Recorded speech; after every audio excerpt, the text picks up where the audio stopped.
Bueno, buenas tardes. Hoy seguimos con las formaciones de AJA, con estas formaciones continuas que venimos haciendo pues ya desde tiempos de la pandemia. Son cosas que la verdad que estamos muy orgullosos de seguir con ellos y sobre todo de dar esta formación específica para los jóvenes abogados. Y son cosas,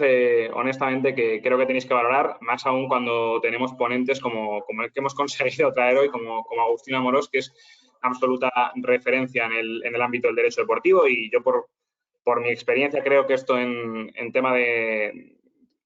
abogados más jóvenes o de gente que está empezando en el sector, creo que es uno de las disciplinas o de las áreas de especialización que más os llama la atención. Y como os digo, creo que es un absoluto privilegio y nosotros desde AJA estamos súper agradecidos a Agustín que haya tenido a bien a destinarnos este tiempo. Y entonces yo le voy a presentar un poquito y no le quiero robar prácticamente ni un minuto porque, como os digo, es un absoluto privilegio para nosotros poder tener a Agustín. Agustín es asociado en Ruiz Huerta y Crespo, que es el despacho para mí al menos, yo como humilde abogado y como persona que he trabajado bastante todo lo que es la litigación deportiva, para mí es el despacho de referencia en la litigación deportiva, pero en especial la litigación ante el TAS. Y Agustín ya, pues, corrígeme si me equivoco, pues prácticamente más de 20 años trabajando en este despacho y, como os digo, pues especialista especialmente en derecho del deporte, en derecho laboral, en arbitraje deportivo y en litigación en materia de agentes. Y como os digo, pues yo creo que cuando tenemos a alguien de esta experiencia y de esta especialización tan notable, creo que es lo suyo que aprovechéis el tiempo al máximo, que le hagáis todas las preguntas luego por el chat que podáis, porque prácticamente siempre que penséis en algún caso de que haya pasado algo de algún futbolista que ha tenido algún problema con su club, de algún club que ha sido excluido de competiciones europeas por cualquier asunto, casi siempre van a estar Ruiz Huerta y Crespo detrás, entonces, y va a estar Agustín, entonces tenéis la oportunidad de preguntar por un montón de cosas que son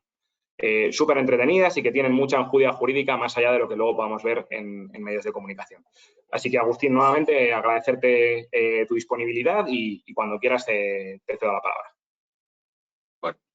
muchas gracias, Rafa, y bueno, desde luego el placer es para mí. Evidentemente has exagerado mucho mis humildes méritos y bueno, espero que pueda aportar algo y lo que sí que voy a tratar en lugar de hacer una sesión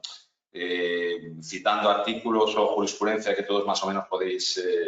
encontrar, voy a tratar de explicar un poco algunas cosas que yo he tenido conocimiento por experiencia propia o cosas que me llaman más la atención o que creo que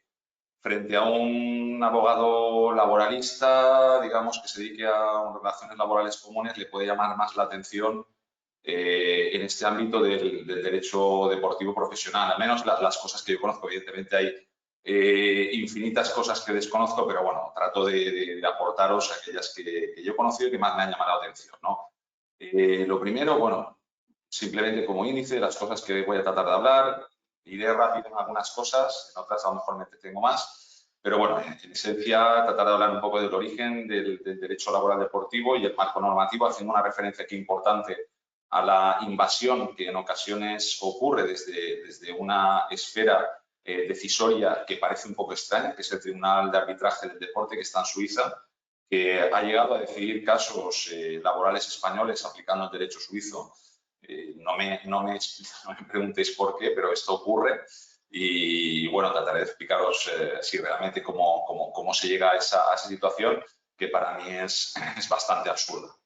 Luego haremos alguna referencia a capacidad de contratar, sobre todo a la cuestión de los menores de 16 años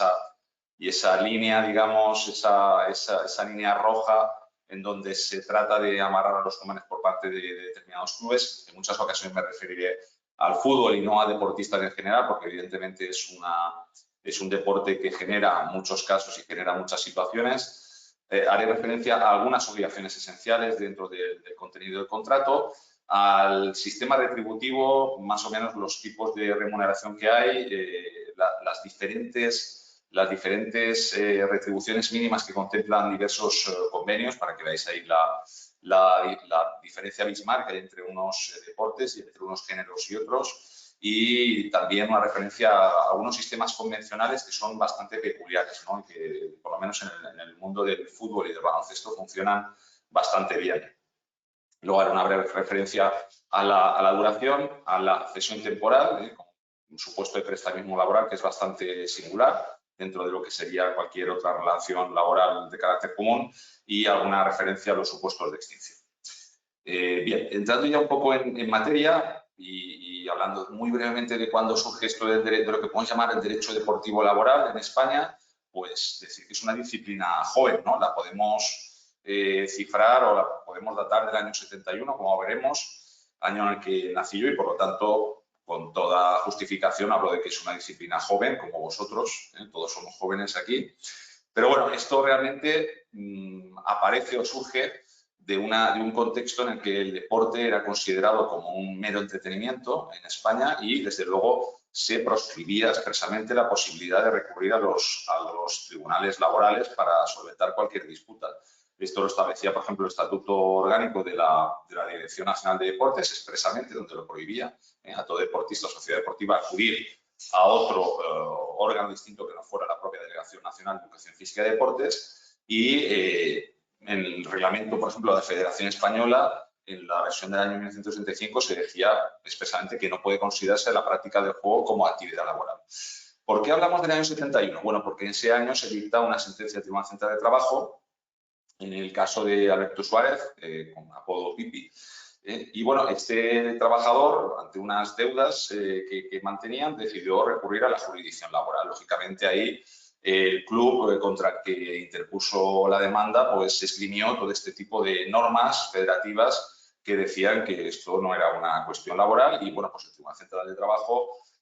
como en muchas ocasiones nos ocurre a los que nos dedicamos al derecho deportivo, en que se tienen que vencer límites o obstáculos que establecen las reglamentaciones federativas, que en muchas ocasiones, como digo, tratan de desnaturalizar lo que son relaciones jurídicas de una determinada naturaleza, y hay que tratar de luchar contra esas normas para que se puedan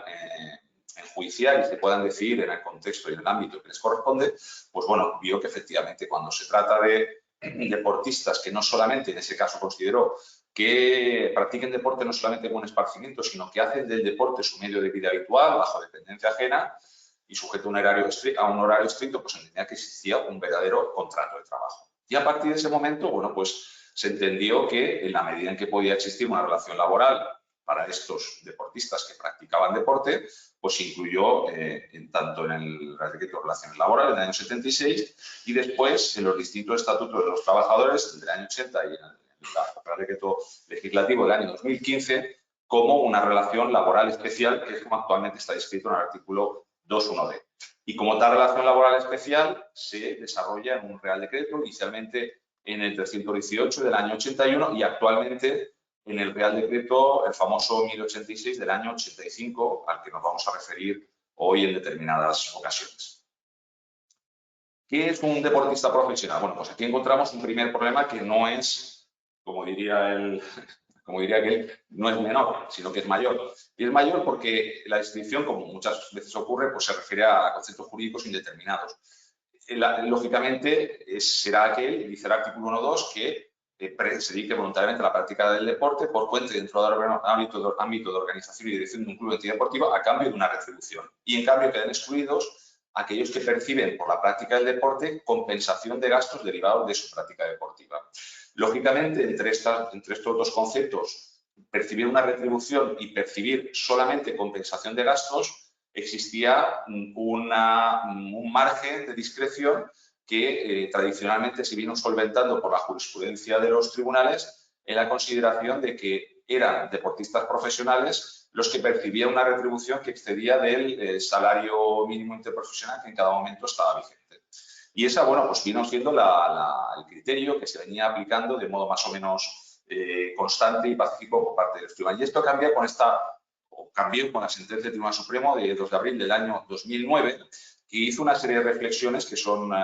por supuesto, siguen teniendo vigencia y que son muy importantes para entender lo que puede ser un deportista profesional y dónde está el límite para distinguirlo de un montón de supuestos que se denominan de amateurismo marrón, que son aquellos deportistas que sí que perciben algunas cantidades, pero que pueden o no ser considerados como profesionales. Bien, pues el Tribunal Supremo lo que dice es que, en primer lugar, es irrelevante la calificación jurídica que hagan las partes o la federativa, y esto tiene mucha importancia porque la federación siempre se ha cuidado mucho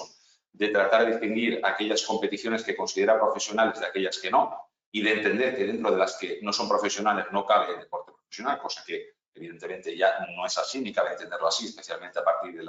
ya queda expresamente abrogada esa concepción desde la ley del deporte actual, a como después nos referiremos. Y en segundo lugar, se requiere que la actividad prestada sea de absoluta, no se requiere, perdón, que sea de absoluta dedicación y constituya el exclusivo fundamental medio de vida, como no ocurre respecto a otras relaciones laborales, es decir, no hace falta que sea el medio de vida. Y por lo tanto, la exigencia legal no puede ir referida a la percepción del salario mínimo interprofesional porque dice que es factible de todo frecuente, y así es, porque los deportistas profesionales no suelen hacer una jornada de 8 horas de trabajo a tiempo parcial. Pues bien, este es el criterio que vino estableciendo el Tribunal Supremo y entendió, en ese caso concreto al que me estoy refiriendo, que eran dos jugadores de tercera división, uno cobraba, creo que eran 250 euros y el otro 300, y entendió que en ese caso eran deportistas profesionales por todos estos motivos. Por lo tanto, es importante entender que cuando hay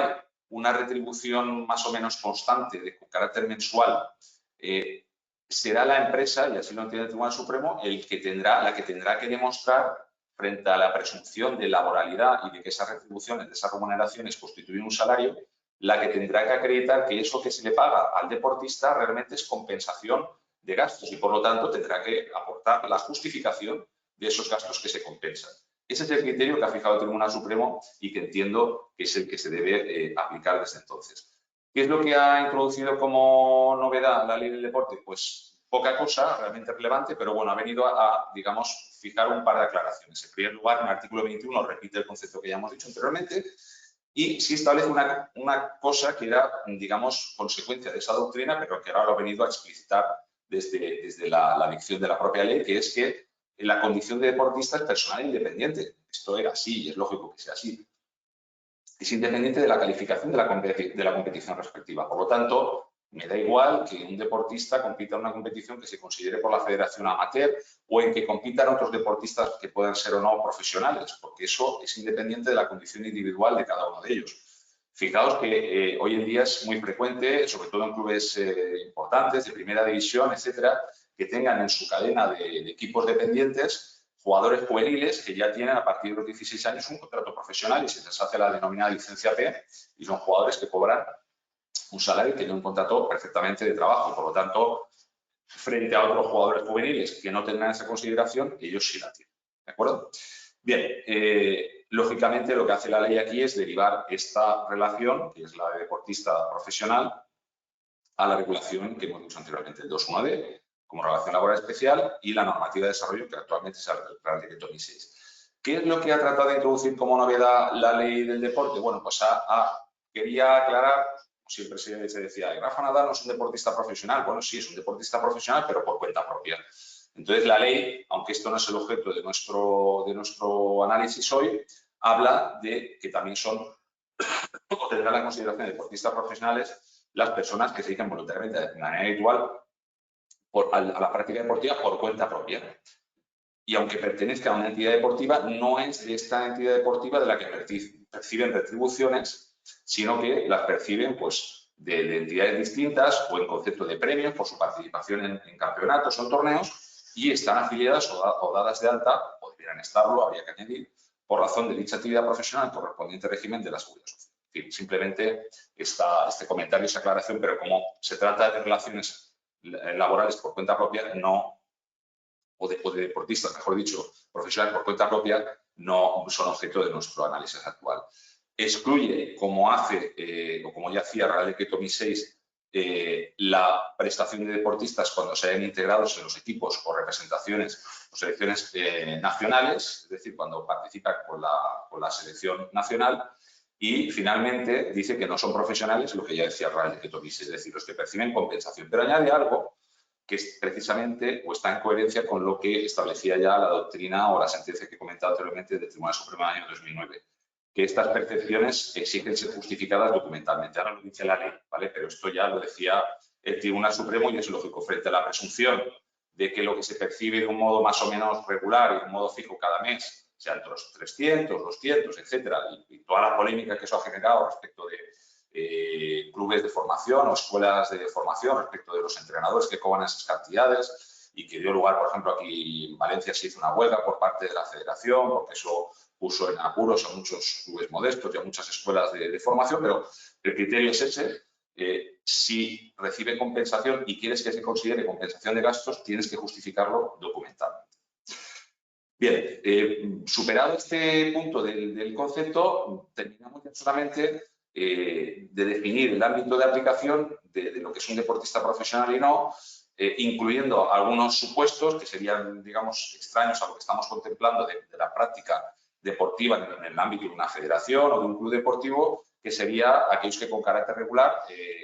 participan en la organización de espectáculos deportivos. Se veía, por ejemplo, del estilo de los Harlem Globetrotters, ¿no? Que bueno, es un espectáculo, practican un deporte, pero es más bien un espectáculo deportivo, no una competición o lo que tenéis ahí de freestyle, porque el freestyle también es una modalidad que está incluido dentro de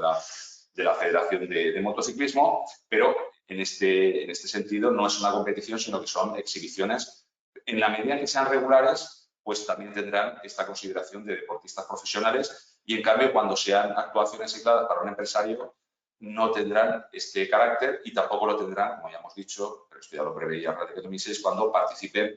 con las federaciones nacionales. Bien, el cuadro normativo y el sistema de fuentes se completaría a partir del Real Decreto 2006 con distintos convenios colectivos que para determinados deportes y determinadas categorías se han ido aprobando. Por ejemplo, el convenio colectivo de los futbolistas, de las futbolistas que prestan servicios en primera división femenina. Ya existe uno, el que actualmente está publicado desde el 31 de julio de 2020, pero ya existe uno nuevo, aunque todavía no está publicado, que se aprobó creo que en septiembre-octubre del año pasado, el convenio de fútbol sala del año 2016, el convenio de mano a mano profesional del año 2016 también, el convenio de fútbol profesional Liga AFE, que se firmó en el año 2015, aunque ha sido modificado recientemente, en octubre también del año 2023, el del baloncesto profesional del año 2019 y la actividad del ciclismo profesional del año 2010, el convenio para los jugadores de baloncesto, este muy reciente porque se ha publicado creo que este mismo mes de abril, si no recuerdo mal, y se aprobó el 22, o se cerró el acuerdo de convenio colectivo el 22 de febrero de 2024 entre la Asociación Nacional de Baloncesto Femenino y el Sindicato de Jugadores de Baloncesto, y finalmente un convenio que viene a sustituir a otro que todavía se considera de aplicación para algunas cuestiones, que era el famoso convenio, bueno, el peculiar convenio de Segunda División B que firmaron algunos clubes y que solo para esos clubes se considera de aplicación porque nunca fue denunciado, pero que actualmente, lógicamente, ha quedado sustituido por este convenio de tercera categoría del fútbol profesional, actualmente primera federación o primera red, de 1 de abril de 2024, como veis, muy reciente. No nos podemos referir al régimen de todos estos convenios, haremos alguna referencia en la medida en que sea interesante a alguno de ellos, pero simplemente que sepáis que existen y complementan, como es lógico, el régimen que con carácter general y para todos los deportes profesionales establece el Real Decreto 2006. Bien, vamos ahora a hablar de una cosita, de estas cositas raras, ¿no?, que nos pasan en el deporte profesional, y en concreto voy a hablar de 3 casos que hemos tenido en el TAS, en los que hemos participado y en los que en el último de ellos, como os decía, se ha llegado a aplicar el derecho suizo a un caso de un contrato entre un jugador y un club que se celebró y se ejecutó en España. Y además aplicando un derecho suizo que, dicho sea con todo respeto, es un derecho bastante más primitivo en este aspecto que el español, porque sigue considerando, como lo hacía el derecho español en tiempos, que la relación laboral es una relación puramente civil y apenas tiene otras normas que las que prevé el propio Código Civil y una jurisprudencia más o menos aseadita para darle una cierta peculiaridad al hecho laboral, pero que, vamos, que no tiene nada que ver ni con, ya no digo con la regulación laboral española, sino con la existencia del Real Decreto 2006 como disposición específicamente dedicada a regular la relación laboral de los deportistas profesionales, y ya no digamos con la existencia de convenios colectivos. Pero bueno, vamos paso a paso. ¿Por qué inicialmente el TAS consideró que estos casos se tienen que ver en España? ¿Qué es lo que ocurría inicialmente? Bueno, el problema, o digamos la solución que le encontró, es que en los contratos, los modelos federativos incluyen una cláusula, que la veis ahí, la marcaba sexta, la pongo un poco más arriba ahí, al lado, que es la que dice que lo no previsto en este contrato se estaba dispuesto al Real Decreto 2006 Y como en ese Real Decreto 1006, el artículo 19 dice que los conflictos que surjan entre los deportistas profesionales y los clubes o entidades deportivas como consecuencia de contrato de trabajo sean competencia de la jurisdicción laboral, lo que entendió el TAS, y lo vamos a ver en esta primera sentencia, en este primer laudo del año 2015, entre este jugador, Elías Méndez Trindade, y el Club Atlético de Madrid, que al final entendió que cuando el jugador acudió a FIFA y en apelación al TAS entendió que tendría que haber ido a la jurisdicción española, pero lo entendió precisamente porque existía un pacto, y el pacto es el que me he referido, es decir, la existencia de esa cláusula sexta en el contrato, en el modelo federativo, es decir, ni siquiera es algo específicamente negociado o redactado por las partes, sino que es un modelo federativo. Bueno, pues que en eso se ampara el TAS para entender que eso es una cláusula de sumisión a los tribunales españoles, en perjuicio de lo que establece el artículo 22 del reglamento FIFA,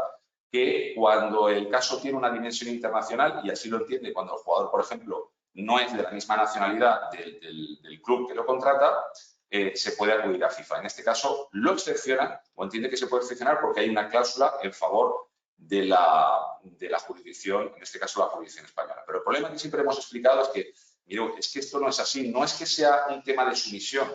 contractual, es que en España la jurisdicción laboral es exclusiva y solamente se pueden someter a arbitraje aquellas cuestiones cuando lo contemple un convenio colectivo. No cabe el arbitraje individual de cuestiones laborales y, de hecho, así ha ocurrido que también, por lo que decimos de los vicios que a veces tiene la Federación, asumió el Comité Jurisdiccional y sigue asumiendo en ocasiones la resolución de cuestiones como reclamaciones de cantidad o despidos de los entrenadores, porque así lo tienen incluso o lo tenían en una cláusula en el propio contrato, y fue, perdón, la Audiencia Provincial de Madrid, actualmente el Tribunal Superior de Justicia de Madrid, que fue diciendo, no, oiga, mire, esto es una cuestión laboral que es inarbitrable conforme a la ley de arbitraje y, por lo tanto, usted no puede entrar aquí. Bueno, pues lo mismo, siempre hemos dicho, mire, esto no se puede arbitrar de un modo individual, sino que tendría que existir un convenio colectivo que lo permitiera y no es el caso. Pero esta cuestión nunca ha sido acogida por el TAS y nunca ha sido acogida porque ellos, como se basan para resolver estos casos en la jurisdicción y en la legislación suiza, para ellos es una cuestión puramente civil y, por lo tanto, no existe ningún tipo de exclusividad en la resolución. Ni siquiera aunque lo prevean así los tribunales españoles, perdón, como hemos acreditado reiteradamente. Y esto es algo que nunca han entendido. Es decir, y además les da igual, porque como el laudo se dicta en Suiza, el único orden público que les interesa es el suizo. Por lo tanto, el que en España pueda ir en contra del orden público les da igual, porque al final esa decisión, esa resolución se va a ejecutar fuera de España. Es decir, al club que no paga o al club que no cumple, la decisión adoptada por el TAS se le expulsará de las competiciones o se le aplicará cualquier otra consecuencia disciplinaria que no hace falta su ejecución en España, donde sí que podría tener un límite en cuanto a la ejecución de un laudo que fuera contra el orden público español. Bien. El segundo caso, en el que ya se empieza a cuestionar directamente este caso, esta jurisdicción española, precisamente porque se basa en esa sumisión, es otro supuesto, que es, conforme al mismo artículo 22 del reglamento del Estatuto de Transferencia de Jugadores, dice que FIFA tiene competencia cuando inmediatamente después de una disputa laboral ha existido una solicitud de CTI, es decir, una solicitud de certificado internacional desde otro país, ¿vale? Para otro club. Y en este caso se da la circunstancia que era un jugador, en este caso también representamos al jugador, era un jugador español con un conflicto con el Club Atlético Osasuna porque entendía que no podía el club ejercer una prórroga unilateral y que era lo que el club quería ejercer y que por lo tanto quedaba libre y a partir de quedar libre pues podía firmar con el club que quisiera, en este caso el Mónaco. Bien, en este caso el TAS entendió que no era competente, pero por poquito porque entendió que no lo era porque decía que había pasado tiempo entre que el futbolista decidió no prorrogar el contrato hasta que firmó con el Mónaco. Pero si eso no hubiera sido así o se hubiera entendido que realmente lo hizo teniendo planeado firmar por otro club o que esa firma había sido consecuencia de la inducción de un club tercero, hubiera asumido la competencia y en consecuencia el TAS se hubiera declarado competente. ¿Y cuál es el problema? Y perdonadme el rollo con todas estas cosas que diré, bueno, pero ¿qué nos está contando este hombre del TAS? ¿Qué tiene que ver esto? Pues que aquí se plantea un problema grave cuando vienes de una relación que teóricamente está sometida a la ley española, claramente lo estaba, tanto contractualmente como por la aplicación del Real Decreto 1006, Pero cuando lo subes al TAS, te encuentras con que el código del TAS, en su artículo 58, dice que la formación va a resolver esto de acuerdo con las regulaciones aplicables. Las regulaciones aplicables son las del reglamento FIFA, porque ellos siempre resuelven estas cuestiones en apelación de una decisión previa de FIFA. Y claro, la decisión la reglamentación de FIFA se aplica y además se aplica el derecho suizo y solo subsidiariamente las normas elegidas por las partes o la que sean de aplicación en el país correspondiente. Y ese es el problema, que se acaba aplicando el derecho suizo por encima del derecho español. Y así ha ocurrido en este caso, y con esto ya termino esta especie de trilogía de las cosas raras. El laudo es de, como dice, de enero de 2024. Este jugador fue despedido por el Sevilla por unos problemas, en fin, de falta de forma, etcétera, después de 3 expedientes disciplinarios con diversas medidas disciplinarias que ha dado todo el club, y en el último fue la de despedirlo, ¿vale? Inicialmente FIFA dijo que no era competente, el jugador insistió y al final el caso se resolvió por el TAS. Lo peculiar de aquí es que también el jugador había demandado en España, pero después desistió.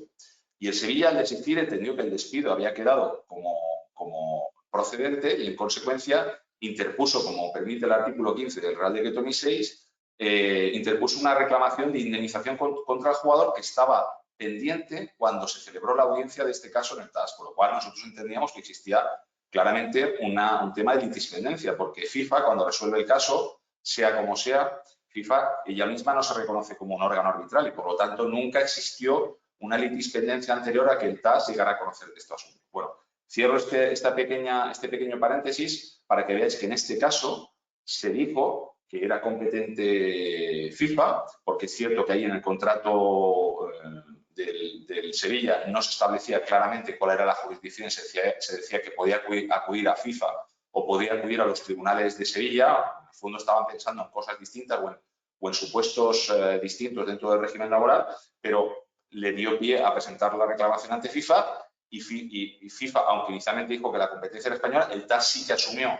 la competencia, entró a fondo del asunto y, además, en virtud del artículo que os he dicho, el artículo 58 del Código de CAS, resolvió conforme al derecho suizo. Y a pesar de que el caso estaba perfectamente,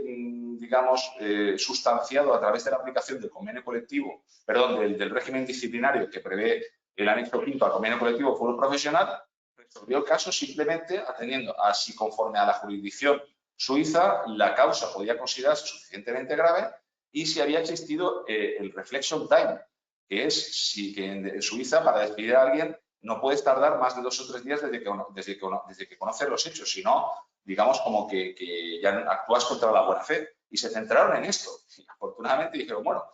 aquí han pasado unos pocos días más, pero bueno, se entiende que como había algún festivo y tal por medio, cuando estaba todo sujeto y digamos, reglamentado por un convenio colectivo y se habían practicado las pruebas que había pedido el jugador, etcétera. Es decir,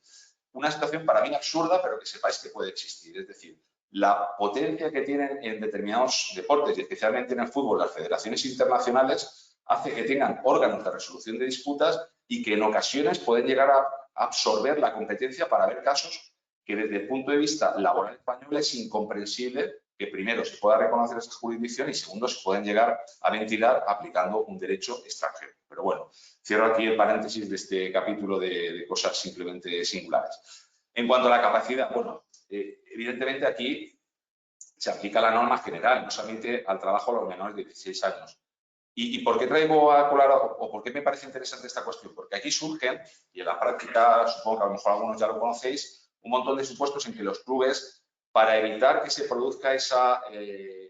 digamos, ese abismo que llega a los 16 años en que parece que los jugadores, hasta que no firman contrato a partir de los 16, pueden marcharse en cualquier momento, les firman unos contratos que pueden resultar nulos en función de lo que se pacte. Y esto se sigue haciendo. Os podéis imaginar, todavía los clubes siguen firmando contratos que de un modo más o menos disimulado establecen unas cláusulas claramente disuasorias para que los jugadores no puedan llegar a firmar su primer contrato laboral, es decir, puedan ejercer su libertad contractual. Esto se suele hacer bajo la fórmula de lo que se llaman contratos formativos, en que a la formación que le dan los clubes, que se dice de calidad y suele serlo, se le dota de un determinado valor por temporada o por periodo de tiempo y se dice que si el jugador no continúa en el club, será el club acreedor de esa cantidad o de esos costes de su formación. Esto en general me parece correcto, pero siempre hay que recordar, en primer lugar, que lo que está prohibido es que se le pueda, y es lo que decía esta sentencia en el caso Baena de la Sala de lo Civil del Tribunal Supremo, que lo que está prohibido es que se limite o se coarte el libre desarrollo de la personalidad de los menores y cuyo interés superior debe preponderar en la valoración de todos estos casos cuando antes de cumplir los 16 años se preestablece una relación laboral, como en este caso ocurría mediante un precontrato laboral o como ocurre en otros con un contrato que entra en vigor automáticamente al cumplir los 16 años conforme a unos términos que ya están establecidos con anterioridad. Todos estos casos habrán de juzgarse, pero lo curioso es que se juzgan en la jurisdicción civil y hay que saber que en ocasiones los tribunales civiles aplican las indemnizaciones previstas en estos contratos bajo la fórmula de que en principio las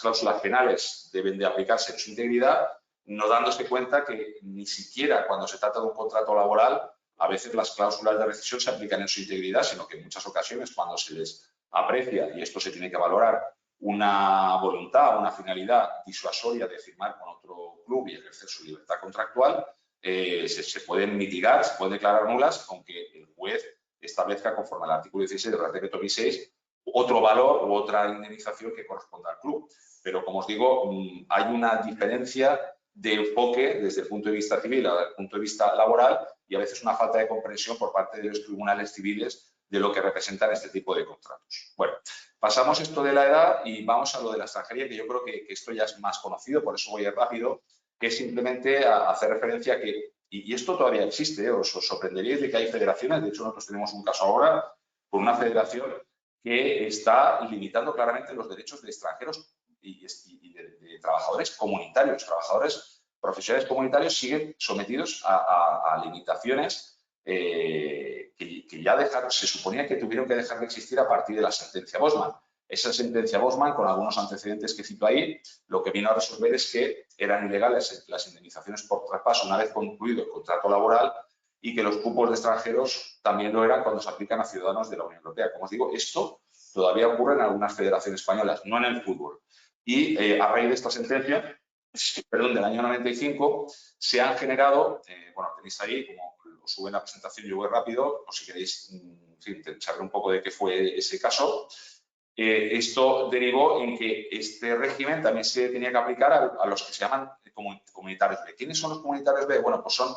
los nacionales de aquellos países que tienen un convenio de colaboración o de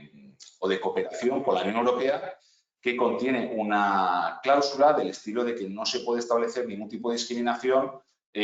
para los nacionales de ese país en cuanto a las condiciones de acceso al trabajo respecto de los nacionales de la Unión Europea. Y así hay un montón de países. Ahí tenéis el mapita, no sé si está actualizado, creo que el convenio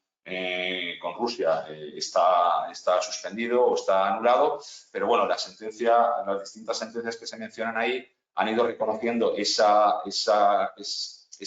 condición de lo que se llaman comunitarios B, es decir, que se aplica el mismo régimen que a los comunitarios a otros que tienen, de nacionales de países que tienen ese acuerdo de asociación,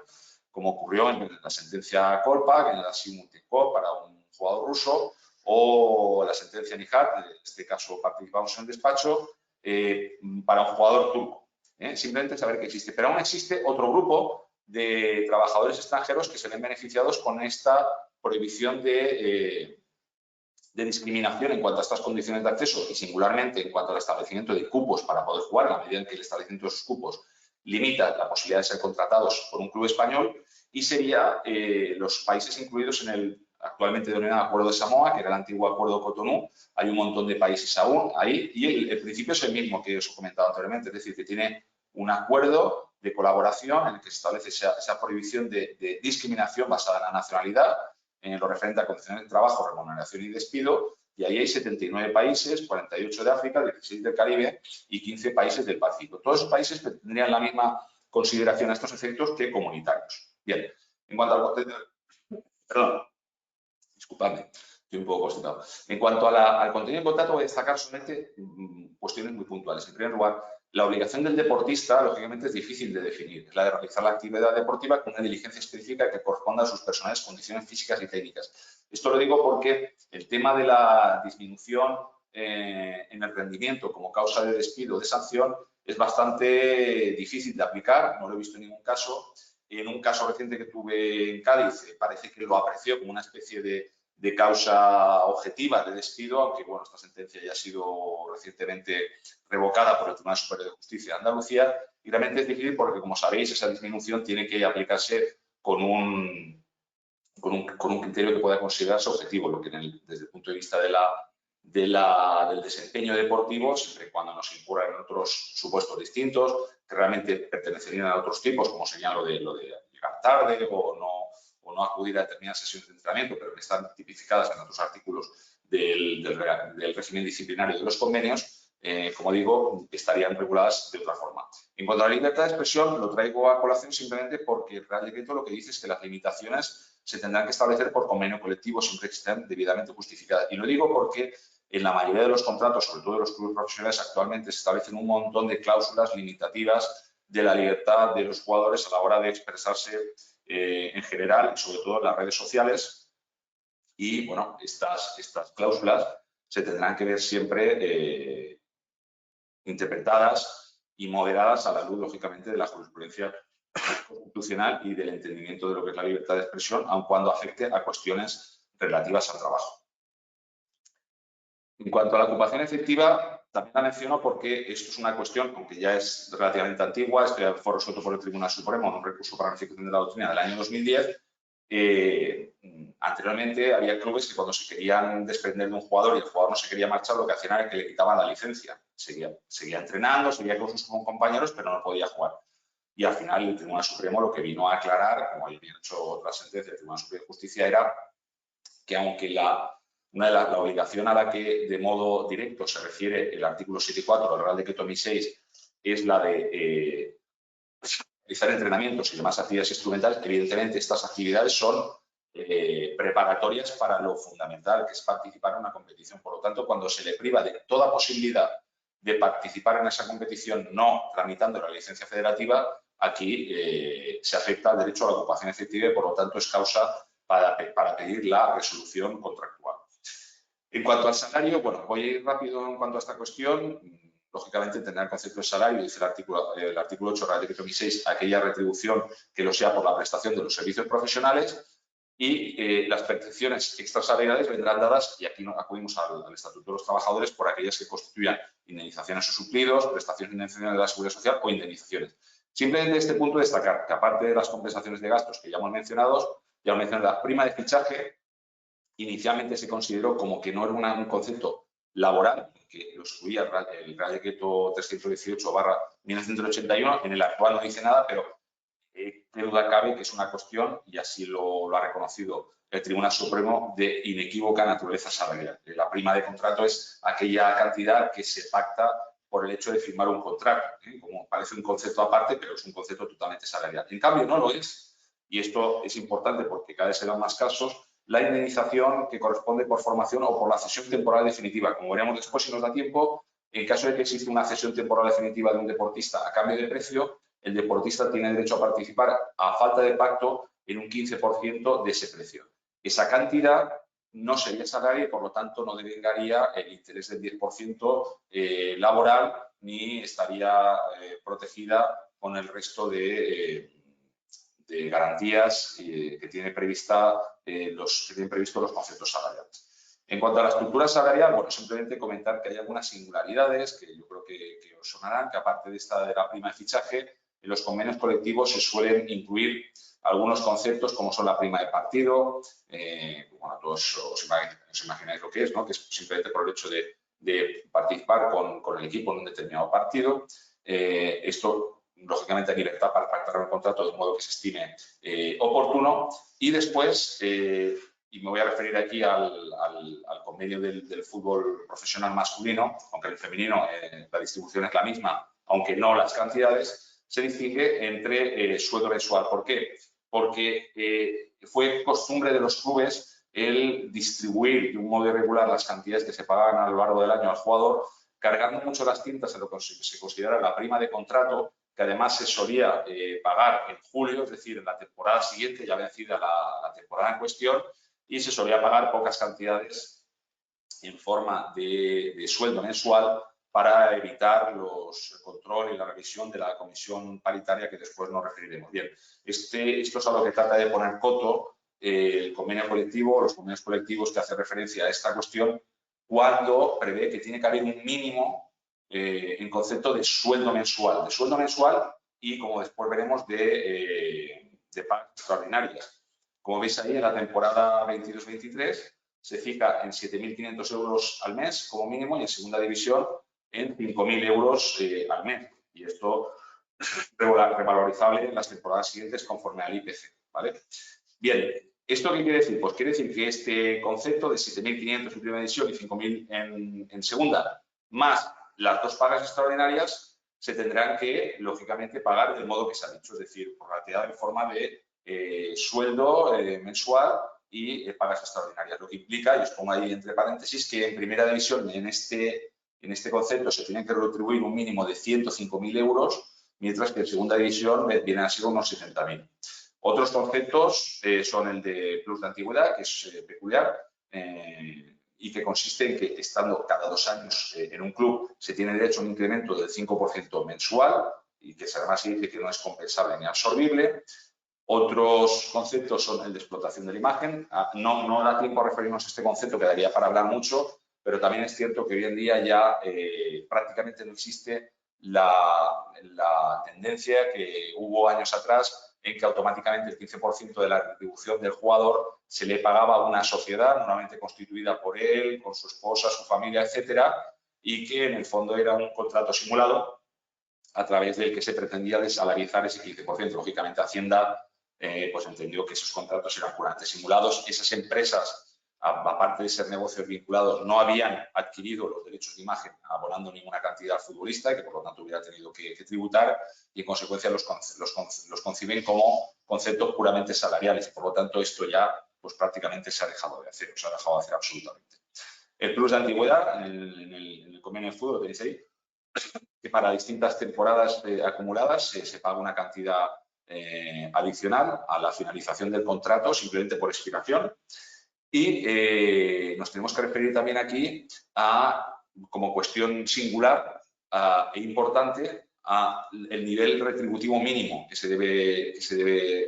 abonar a los deportistas conforme a cada uno de los convenios. En el convenio del fútbol profesional, en el masculino, conforme al anexo 2, por ejemplo, en la actual temporada, en primera división son 186.000 euros el mínimo, brutos, y en segunda división 93.000, de los cuales, como ya habéis visto, hay una cantidad que se tiene que abonar a través de sueldo mensual. El resto de cantidades son las demás temporadas, las tenéis ahí.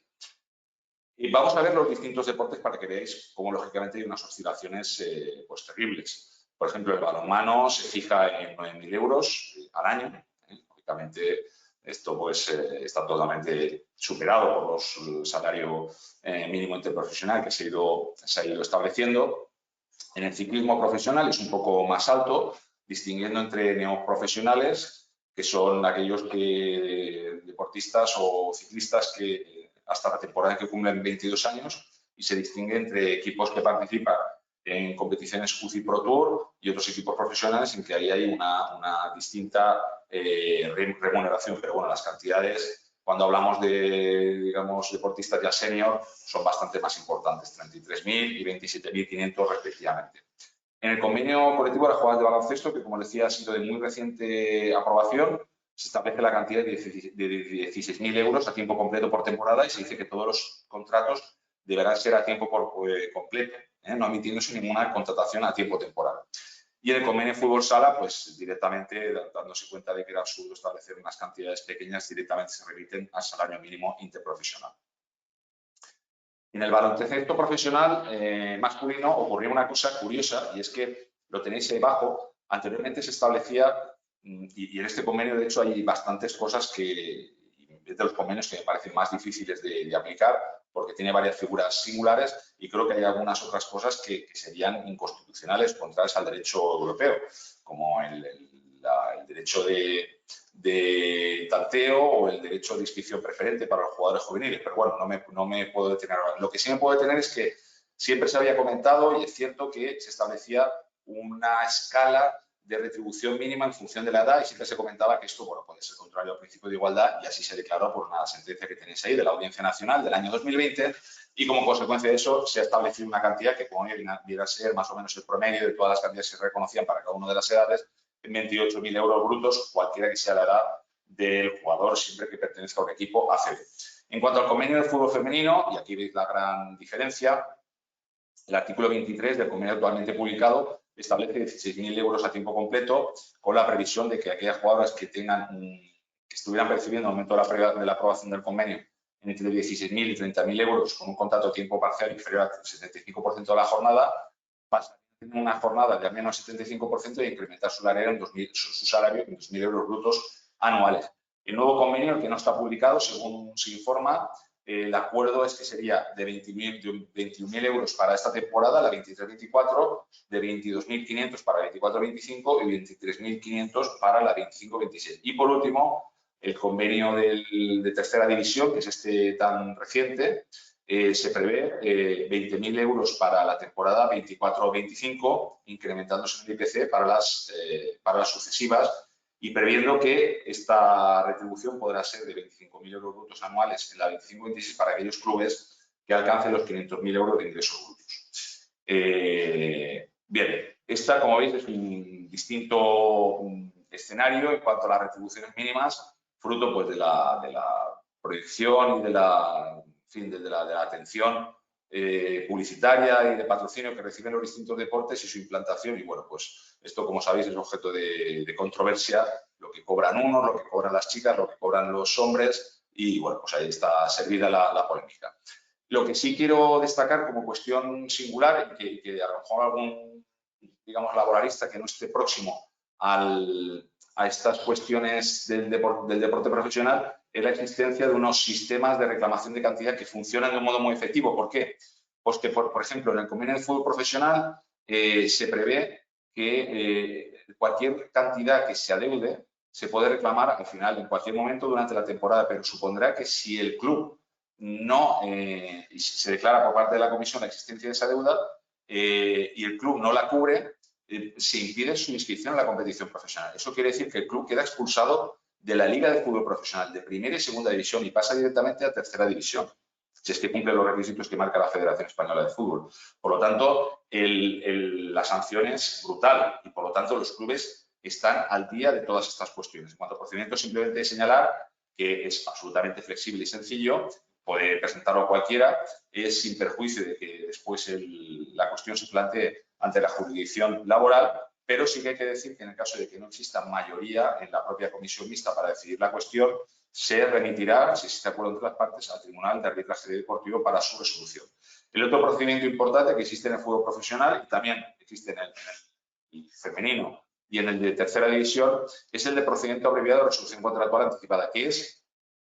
una de las cosas que entiendo que se tendría que introducir en una futura reforma del Real Decreto 1006, que es donde entiendo que falla más el sistema de protección de los trabajadores, porque ante un impago de salarios prolongado o ante una retirada de licencia, el recurrir al artículo 51 del Estatuto de los Trabajadores es totalmente impracticable, porque cuando se va a celebrar el juicio, a lo mejor el jugador lleva sin jugar un año y medio o dos, dependiendo de cuál sea el juzgado que te toque, y por lo tanto ya no le sirve para nada. Es decir, es mucho más pernicioso soportar esa situación, aunque al final te pueda reconocer una indemnización, que la cuestión se pueda resolver rápidamente. Y esto es lo que hace este mecanismo, que solamente ante el impago, no lo prevé para el caso de que sea privada la licencia, el impago de mensualidad de salario por un importe igual o superior a 3 mensualidades, serán 4 para aquellos clubes que abonen en su totalidad las retribuciones salariales, pues da lugar a pedir esta reclamación. Con la excepción de aquellos clubes que estén al corriente de pagos del salario mensual pactado en el contrato, siempre y cuando abonen el 75% de mensualidades y que a la fecha de la presentación hayan recibido al menos el 50% de la totalidad de las retribuciones pactadas. Con estas excepciones, el jugador puede presentar esta reclamación y tiene el siguiente efecto. Aunque el club lo puede enervar, es decir, por una sola vez por cada temporada podría poner la cantidad que está reclamando el jugador y que se le adeuda, y en ese caso quedarían sin efecto La acción, lo que puede ocurrir es que al final decida la comisión mixta y que en caso de desacuerdo se nombrará un árbitro para que resuelva la cuestión. Si os dais cuenta que estamos haciendo referencia a arbitraje contemplado en un convenio colectivo, por lo tanto este sí que es plenamente válido. En caso de desacuerdo, como digo, resolverá un árbitro. ¿Y cuáles serían las consecuencias de que entienda que efectivamente ha existido esa causa para la resolución anticipada? Pues efectivamente se declara extinguido el contrato. Al jugador, excepto que nos encontremos antes de en las 10 últimas jornadas, excepto que la fecha tope, esa fecha tope, es decir, las últimas jornadas, ya se hubiera interpuesto la tramitación de este procedimiento, podrá tramitar, como digo, licencia con otro club. El club que se ha visto extinguida la licencia de ese jugador no puede sustituirlo por otro y además se le va a reconocer una indemnización al jugador. Aprovecho para mencionar que este criterio de la indemnización, porque vamos bastante justos de tiempo, creo que sería muy aprovechable, o lo sugiero para proponerlo como aplicación analógica para las indemnizaciones por despido. ¿Por qué? Porque la indemnización por despido, excepto que esté establecida y pactada en el contrato, se remite a lo que fije el juez conforme a los criterios deportivos, etcétera. Es decir, unos criterios muy amplios que le atribuyen una práctica libertad para fijar cualquier indemnización partiendo de la mínima, que son dos meses por año de servicio. Y, lógicamente, no se suele dar más de una temporada. Lo que establece este procedimiento de resolución anticipada es que establece una indemnización con unos criterios objetivos y que será en la temporada en que se produce la resolución, todo lo que le quede del contrato hasta la finalización de esa temporada. En la siguiente, si no tiene el jugador, si no consigue contrato, se le pagará el 50% como indemnización, el 50% de las retribuciones estipuladas en el mismo, y si tiene otro contrato, se le pagará el 25%. Y las restantes temporadas se le paga el 25% de las retribuciones fijas establecidas en el contrato. Es decir, se contempla en la indemnización varias temporadas del contrato y no solamente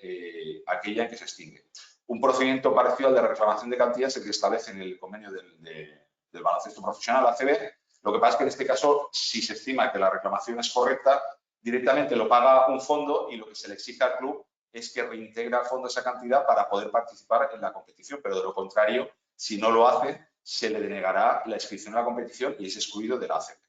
En cuanto a la duración del contrato, muy rápidamente mencionar que, lógicamente, la naturaleza de estos contratos está que son de duración siempre determinada. Y aquí lo que se plantea en muchas ocasiones es, y lo establecen los clubes, prórrogas unilaterales, es decir, que llegado a un determinado momento el club pueda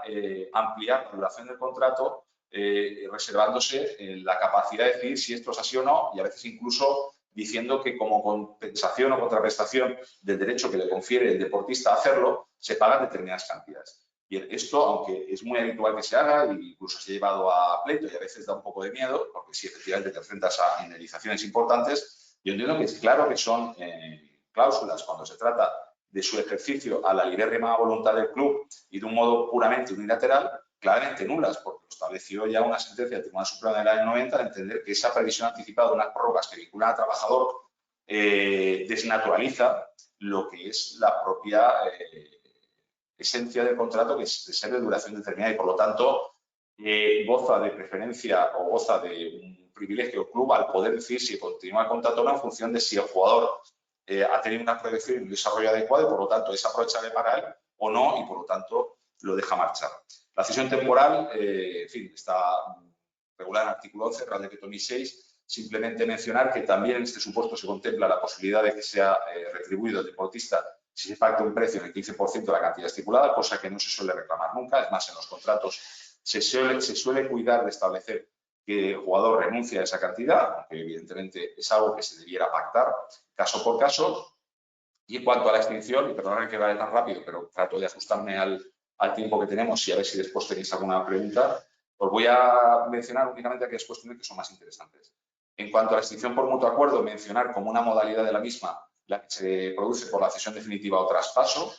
en la que, como ya os he comentado anteriormente, el deportista tiene derecho, en caso de que nada se diga, no se firme pacto explícito sobre ese particular, tiene derecho a una cantidad no inferior al 15% bruto. Esto en los convenios colectivos se suele matizar y, por ejemplo, en el de fútbol se establece que deberá ser pagada por el club adquirente en todo caso, y esto ha generado alguna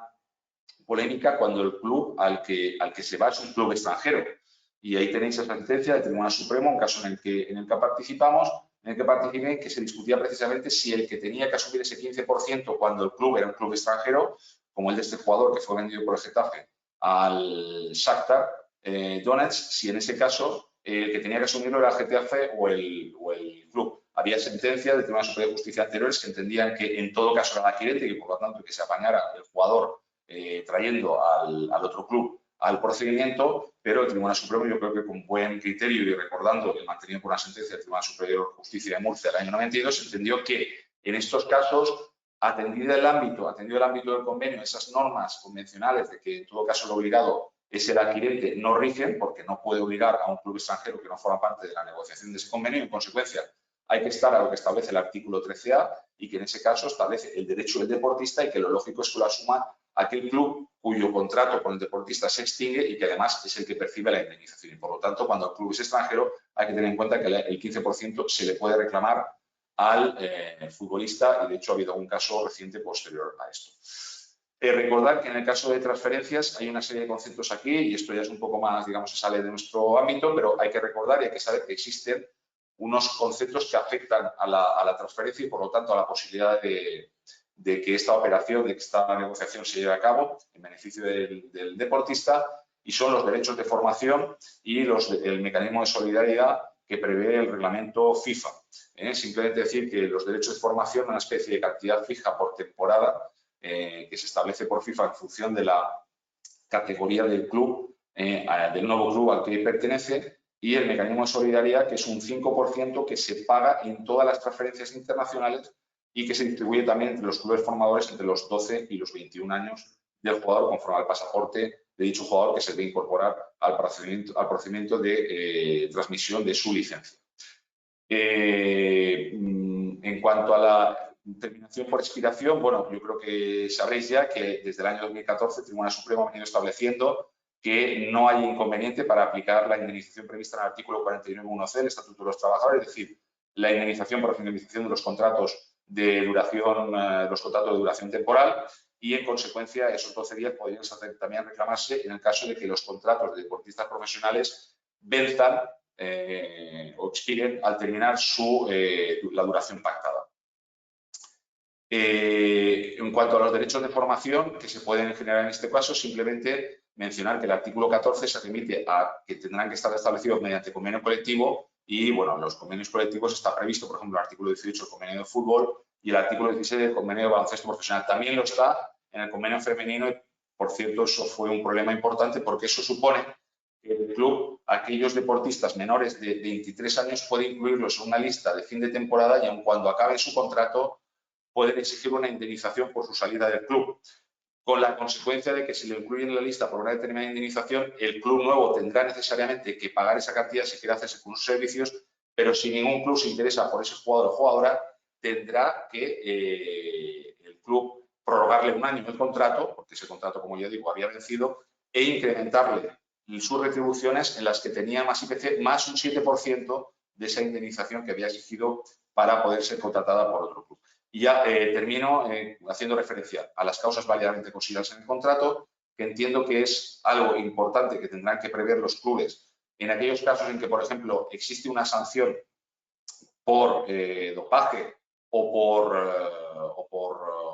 participación en apuestas, por ejemplo. Hemos tenido un caso reciente como el de Trippier con el Atlético de Madrid, en que llegan sanciones que son por hechos anteriores, es decir, aquí no se puede ejercer una potestad disciplinaria por parte del club porque estamos hablando de actos o conductas que se han realizado antes de iniciar la relación laboral, pero cuya sanción, evidentemente, por la extensión a nivel internacional de la misma, tiene un impacto en la posibilidad de prestación de servicios por parte del jugador. Evidentemente, si se le priva de la licencia, siempre se podrá suspender el contrato por imposibilidad de su práctica, pero es conveniente prever estos casos cuando, por ejemplo, la sanción es firme y es larga, pues que se pueda extinguir el contrato, como puede ocurrir en casos como el que digo, casos de sanciones de dopaje o otro tipo de sanciones como las de amaño de partidos y apuesta en los partidos. Finalmente, en cuanto al despido, mencionar la importancia que tiene siempre tratar de pactar una indemnización, porque después nos aboca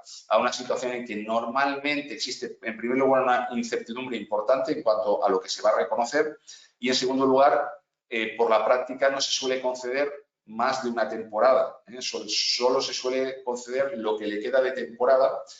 o de la temporada en que se produce la extinción, y a veces ni siquiera eso. A veces incluso hay juzgados que consideran que cuando se abre el siguiente periodo, que puede ser el de invierno, que en el caso del fútbol, por ejemplo, es un periodo que se considera bastante excepcional, ahí se pararía el devengo de los, como indemnización de aquellos salarios que tuviera pactado el deportista en su contrato de trabajo. Y por último, bueno, esto daría para una jornada por sí misma, que es la extinción por voluntad del futbolista, en que aparte de aquella instada por justa causa, que daría lugar al sistema de resolución del artículo 50, que ya hemos mencionado que es muy poco efectivo en este ámbito del deporte profesional. Cabe mencionar aquel que se produce la extinción sin causa justificada y la cuestión de las cláusulas de rescisión, que en ausencia de pacto será fijada por la jurisdicción laboral. Lo mismo que os decía, aquí te puede caer cualquier cosa en función de circunstancias de orden deportivo, perjuicio que haya causado la entidad, motivos de la ruptura y demás eventos que el jugador estime considerable. Y también considerar que, aun cuando se establezca, pues existen sentencias que valoran esas indemnizaciones cuando son excesivamente altas, y esto evidentemente es una cuestión de valoración ad casum, que habrá que ir con una evidente casuística en cada supuesto y, por lo tanto, una incertidumbre grande, podrá considerarla abusiva y, por lo tanto, acabar imponiendo una indemnización que se fijaría conforme a los criterios que anteriormente hemos mencionado. Bueno, perdonad el atropello lingüístico y, en fin, no sé si queréis hacer alguna pregunta o tenéis alguna duda de todo lo que hemos comentado. De todas formas, en el correo electrónico que os he puesto al principio estoy a vuestra disposición. Hola, Agustín. ¿Tienes por aquí unas preguntas? Sí, estoy capaz de responder más.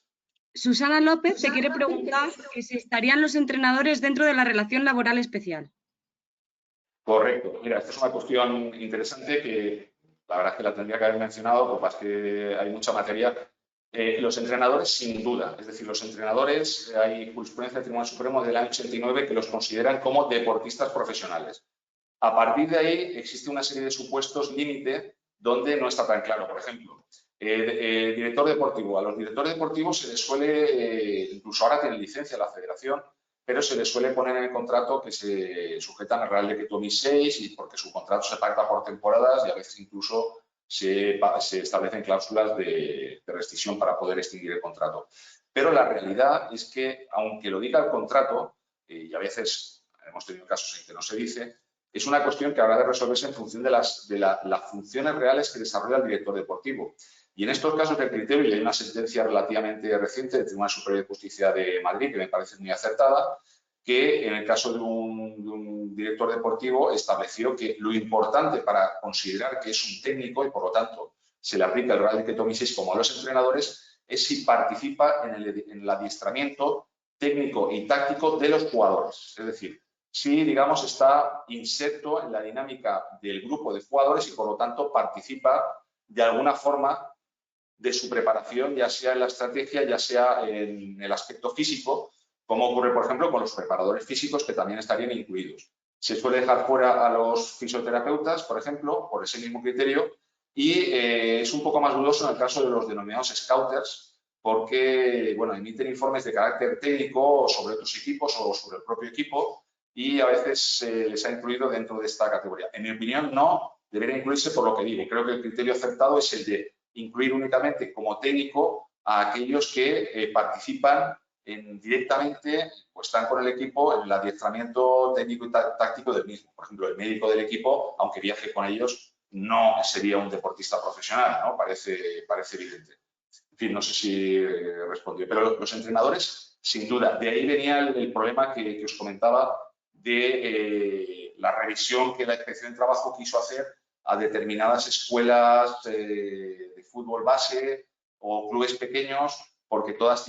suelen tener entrenadores que a lo mejor cobran 200, 300, no sé, cantidades pequeñas, pero de carácter fijo, que no responden a una justificación con gastos y, por lo tanto, podrían ser considerados deportistas profesionales y ser inscritos en el régimen general en ese concepto.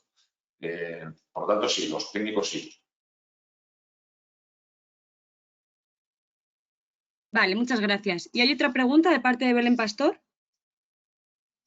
que lo que te dice es, si no me equivoco, hemos dicho que las primas, por ejemplo, por partido y los derechos de explotación de imagen se comprenden como parte de un salario del jugador. y lo que pregunta es, ¿qué pasa si en un acuerdo de compensación de gastos se incluyen cláusulas relativas a estos dos conceptos? ¿Serían nulas las cláusulas o el propio contrato? ¿O en caso de reclamación,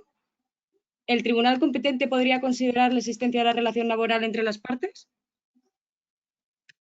A ver, cuando se refiere a un acuerdo de compensación de gastos, ¿de qué estaríamos hablando? ¿De que tratamos de que sea un contrato no laboral, en que le reconocemos que le paguemos unos gastos, pero también le reconocemos un pago por derechos de imagen? Bueno, perdón por repreguntar, ¿vale? Pero realmente hay que pensar que, como ha ocurrido con los deportistas profesionales, la imagen se ha conseguido cuando participan, y también de los entrenadores, cuando participan ante el público y están desarrollando su función en partidos, se considera que la imagen es indisociable de su prestación laboral. Por lo tanto, si se llega a establecer que realmente perciben unas cantidades que no pueden considerarse como compensación de gastos, estas cantidades también serían consideradas como salariales. Esto ha habido una evolución jurisprudencial, este es un tema específico en el que habría que entrar, pero precisamente por lo que comentábamos de la simulación que ocurría en ocasiones y también de los problemas que ha existido a la hora de incluir o no las cantidades que eran consideradas o tratadas como cesión de derechos de imagen en el monto de la indemnización por despido, al final la Sala de la Sociedad del Tribunal Supremo llegó a considerar que se debían incluir cuando ocurría esto, es decir, cuando esa imagen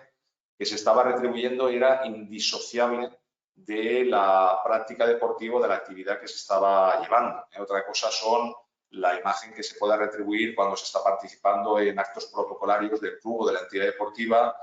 o en otras cuestiones, digamos, externas a lo que es la propia prestación deportiva. No sé si te estoy contestando, pero si la idea es incluir en un acuerdo, digamos, de compensación de gastos para que no sea un contrato laboral, una cantidad mayor de carácter fijo que no responda a justificación porque se le retribuye la imagen, bueno, tiene su peligro. Lo importante es que esos gastos se justifiquen. Si los gastos se justifican, bueno, podríamos pensar si esa imagen puede ser compensada económicamente sin que por eso sea un contrato laboral, pero estaríamos ahí. No sé si le he contestado a la compañera. Eso es todo lo que tenemos, no tenemos nada más. Por nuestra parte ya finalizamos aquí. Muchas gracias por tu aportación. No sé si quieres decir algo más. Placer, muchas gracias. Siento haber ido un poco rápido, pero quizá quería hablar de demasiadas cosas. Y nada, quedo a vuestra disposición y la de los amables asistentes en el email que he puesto al principio de la presentación, por si me quieren hacer alguna consulta o tienen alguna duda. Y muchas gracias a ti. Gracias. Venga, un saludo. Chao.